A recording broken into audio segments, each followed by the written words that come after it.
Continuing on, let's now talk about how we can take your images that you're creating in Photoshop, and will be large images. They're going to be set up for print, and make them smaller so you can display them on discussion board, which is on the web, or on a website.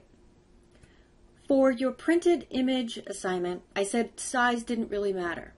So if you used an image that when we're viewing it in Photoshop, it's 100% and it's only taking up this much of the screen, that's great. And you can just save that image as a JPEG, which I'll do in a little bit, and you don't have to resize it. But starting next week, you are going to be creating images that are 8 by 10. So for example, I'll set up a new one here that will be in inches, and I think I always give you minimums, so you could always make them larger if you wanted to. Just trying to think ahead, maybe you want to have these printed out, or you want to submit them to the digital media show, and I'm going to give it print resolution. So they're going to be 10 by 8 by 250. And this is going to be one of those large images. I know that because when I look up here, this is only at 33%. And so that means if I want to put it on the web, I'd be in quite a pickle because I'd have a really large image and I'd need to make it smaller. So I'm going to work from one of the images I used in the last example. And I'm viewing this at 33%. As we saw in the last video, this is really, really large. So actually I'm going to work from this one over here. So my steps are, I'm going to go up to image size, and just as we used this before to see how large we could print it, we're going to use this to make our image smaller for the web. I'm going to do this in 2 steps. I'm going to turn off resample, just like I did before. I'm turning off resample. I don't want Photoshop to take away or add any pixels for me. Notice I have my pixels, the total pixels of my image are listed up here. I'm going to change my resolution to target web resolution, which is 72. Notice pixel amount did not change. My inches did get larger. But I don't care about inches when I'm working with the web. I care about pixels. So that was step 1. Turn off resample, change your resolution to target web resolution, which is 72. Then step 2, turn resample back on. Once resample is on, I can now switch this to pixels. And now I'm going to change it to my target pixel size. So pixels, I'm sure if I asked you guys to draw me something that's 4 inches by 4 inches, you could probably roughly give me something that's 4 inches by 4 inches. Now your next goal is to learn what do pixel sizes look like, and to make things, to understand like what if 500 pixels by 500 pixels, is that large versus 72 pixels by 72 pixels. So I'm going to give you some rough guidelines. For something that was going to be a thumbnail, it could be anywhere from 50 pixels to 150 pixels. For something that you wanted to be able to make quite large, like a photo that was going to be in a photo portfolio for a website, you may be closer to like 1,000 pixels. So we're going to say for our Blackboard images, approximately, we're going to take whichever dimension is the longer one, whether if it's a landscape, horizontal, or if it's a vertical, and we're going to make that 800. So this is a landscape, so I'm going to take my width and I'm going to make it 800 pixels. And now my amount of pixels has been reduced. And I'm going to click OK. And my image looks quite small, but remember I'm only viewing it at 66%. And when I click on with my zoom tool to view it at 100%, this is the size that it will appear once we attach it as an image on discussion board, or if you're putting it on a website. Now, why did I do that in 2 steps? So I'm going to go back up to my history panel, and I'm going to step backwards to the step before image size, and let's do it again. Image size. And this time I'll do it all as one step. I'm going to leave resample on, and I'm going to go directly to my resolution and change it to 72. And what do we see here? I only have 436 pixels. It took away more pixels than I wanted. I wanted this to be able to be 800 pixels. That's why I did it in 2 steps. I'm going to hold the Alt key down, reset, just go through it again, turn off resample, change it to 72. I have my target resolution, but I didn't get rid of any of my pixels. Turn resample back on, switch it to pixels, change that to my target pixel width.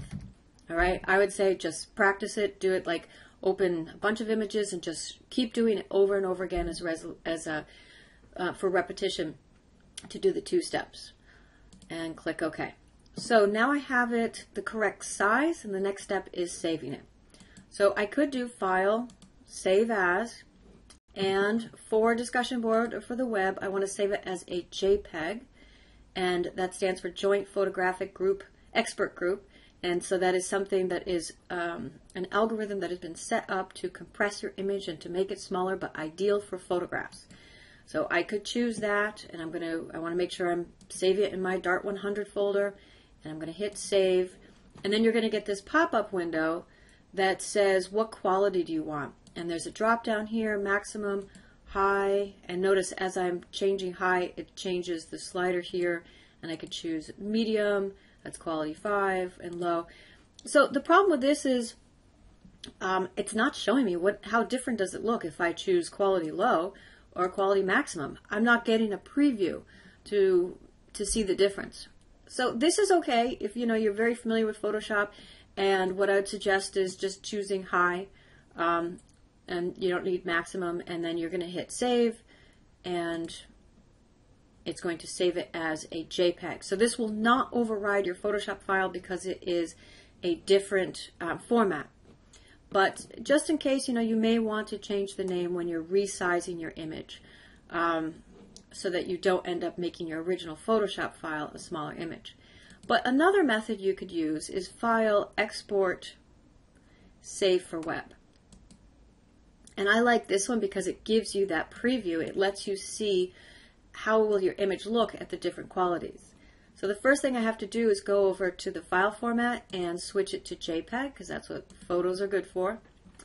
And I want to have all of them switch to JPEG so I can see I'm going to choose different quality settings for all of them. So here it's showing my original. And up here, by the way, there are a couple of different tabs. You may just be seeing your original. And here's another tab for Optimize, which shows you the result once you've put in the new quality settings. Here is 2 up, so you can compare your original with the quality settings. And here's 4 up, where you can see a range of quality settings. So I like this one an awful lot. Here's my original, and here it's showing me if I choose quality of 60 or of 15 or of 30, how will it affect my image? How will it end up looking? What we want when we're creating images for the web is to get it as small as possible before it starts to look weird. And I could see at the low quality, 15 quality, I'm getting a lot of grain and banding in my shadows, and I do not like that at all. And at the 30 quality, it's looking pretty okay. It also tells me my file size. This is 16 kilobytes, which is really small. That's quite nice. We want small images here for the web. But I'm going to look up here at my 60 quality. This is only 43 kilobytes. It's still really small. And I'd say, just to be on the safe side, I don't see a huge difference between 30 and 60. But this one looks like it's a little bit brighter. I've lost a little bit of my darker tone, so I am going to go with the 60 one. And so whichever one you want is the one you just select. And once you go down to save, it's going to be saving it at that quality.